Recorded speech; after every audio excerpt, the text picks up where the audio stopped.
Okay, to get started, I'm going to be cleaning out and removing the stems from dried chilies. Here I'm using 3 guajillo chilies.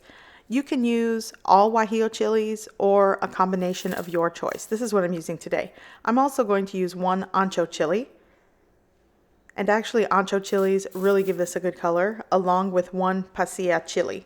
Again, use all guajillos if that's all you have, but I like this combination.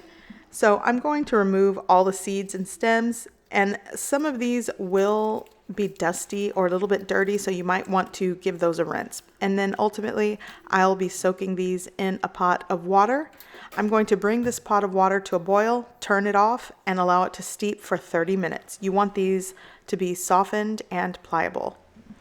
Okay, so once my chilies are softened, I'm going to discard the soaking liquid and place my softened chilies in a blender, along with 1 cup of beef broth. This will help the chilies puree better. You could also add some of your dry ingredients into the mix to puree it if you want. I'm going to be using Mexican oregano and some fresh thyme. You could blend that as well. I didn't do that, but definitely do that if you want everything pureed. Okay, so once everything is pureed well, you can set this aside. You could also sieve this for any chili flakes or skin that did not get pureed, but I think I did a pretty good job today. Okay, so moving on to all of my other seasonings and spices. I am going to be using 2 teaspoons of Mexican oregano. I'm also going to be using 1 tablespoon of fresh thyme. You could also use dried thyme, just half that amount.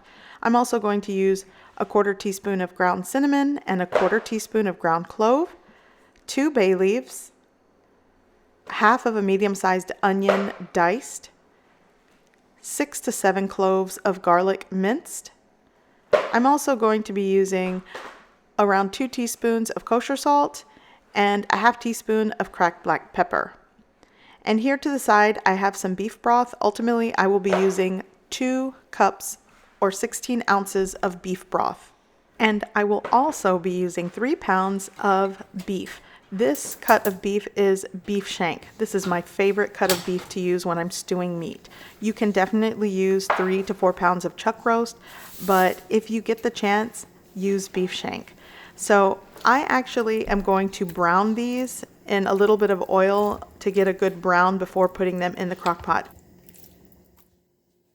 Okay, so here I have my 12-inch skillet preheating with oil in it. I put around 2.5, maybe 3 tablespoons of oil, and I want that to be nice and hot when I start browning my meat. I'm going to brown this in 2 batches.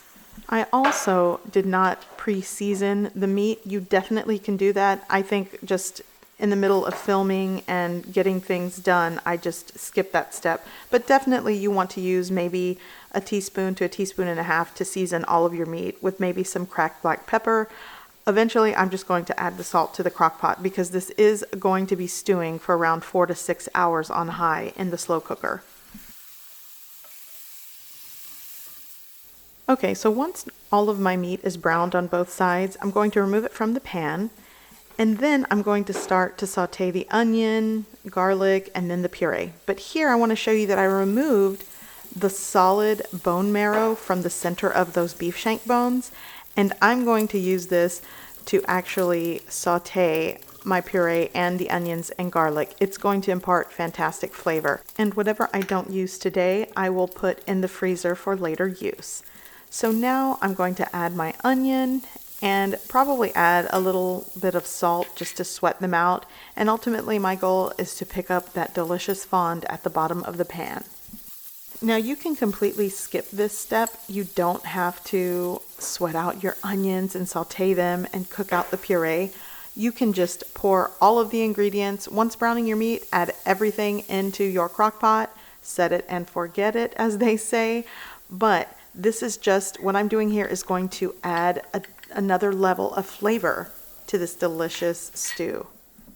Okay, so my onion and garlic are pretty much sauteed. I actually melted down some more of that beef bone marrow, and now I'm going to start cooking out my puree. And once this simmers and cooks out for around, I don't know, a minute or so, and I manage to scrape up all of that fond from the bottom of the pan, I am ready to start adding things to the crock pot.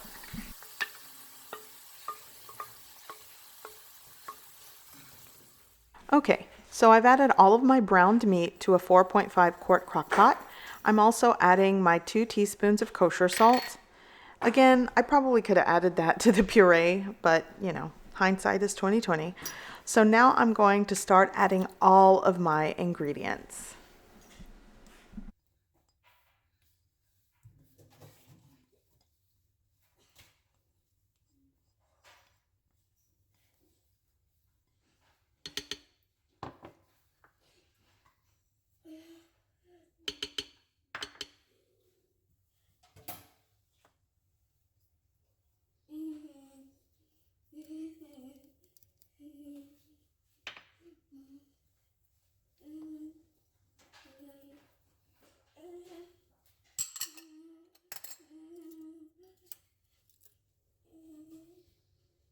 Okay, so pretty much everything is added to the crock pot. Now, one thing I did forget to do right now is actually add the 2 cups of beef broth. Make sure you add 2 cups of beef broth before covering it and cooking it. I actually walked away and remembered around 30 minutes in going, oh, that's right. I have 2 cups of beef broth sitting right here on the counter. So be sure to add that. So I'm going to cook this on high for around 5 hours, 4 to 6. It may vary depending on the amount of meat and the type of meat you're cooking. So you can do this on low as well for 6 to 8 hours, but I'm going for a high heat for around 5 hours. I'll also probably stir it midway through the cooking process.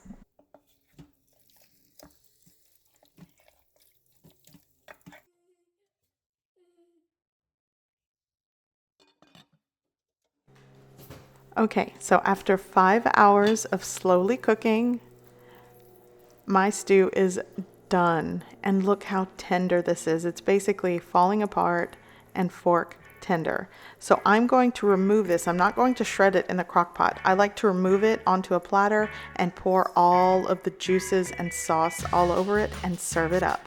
So my favorite way to serve this is by way of a taco. So here I've basically added some roasted tomatillo salsa, fresh onion, cilantro, and a hint of lime. Oh, it's the perfect taco and the perfect dinner, breakfast, lunch. Eat it whenever, however, it's so good.